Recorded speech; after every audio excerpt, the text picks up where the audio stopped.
ഇത് 130 വർഷം പഴക്കമുള്ള ഒരു പഴയ വീടാണ്. ഇത് ഞാൻ ജനിച്ച വീടാണ്. ഇതിപ്പോൾ എൻ്റെ ആർക്കിടെക്ചർ ഓഫീസായിട്ടാണ് ഇത് ഉപയോഗിക്കുന്നത്.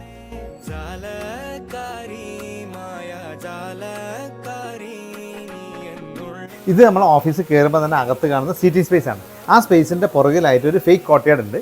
ആ കോട്ടയാടിൽ ഒരു ആർട്ടിഫിഷ്യൽ റെയിനും നമ്മൾ സെറ്റ് ചെയ്യും. ഇത് ഞങ്ങളുടെ ഓഫീസിലെ മിനി കിച്ചനാണ്. ഈ കിച്ചണിൽ ഈ ഭാഗത്ത് ഈ സ്ലാബിൻ്റെ മുകളിൽ സെറാമിക് ടൈലാണ് വെച്ചിട്ടുള്ളത്. ഇതൊക്കെ കംപ്ലീറ്റ് വുഡിൻ്റെ വർക്കുകളാണ്.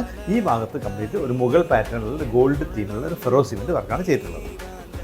ഇത് ഞങ്ങളുടെ ഓഫീസിലെ ഒരു ഡിസ്കഷൻ ഏരിയ ആണ്. ഈ ഡിസ്കഷൻ ഏരിയയിൽ കംപ്ലീറ്റ് ഈ ഫർണിച്ചറൊക്കെ നമ്മൾ ഉണ്ടാക്കിയാണ്. അതുപോലെ ഇതിൽ മൂഡ് കംപ്ലീറ്റ് ഒരു ഈജിപ്ഷ്യൻ ഫെറോ കോൺസെപ്റ്റ്, ഒരു ഫെറോ ഹെഡും, അതായത് ആ കാലത്ത് ഈജിപ്തിലെ പഴയകാല പെയിൻറ്റിങ്ങും മ്യൂറൽസും മോട്ടീവ്സും ഒക്കെ തന്നെയാണ് ഈ ഒരു റൂമിൽ മൊത്തം സെറ്റ് ചെയ്യുന്നത്. അപ്പോൾ ഒരു ഈജിപ്ഷ്യൻ എഫക്റ്റ് ഈ ഡിസ്കഷൻ റൂമിൽ ഉണ്ടാക്കിയെടുക്കുന്നുണ്ട്.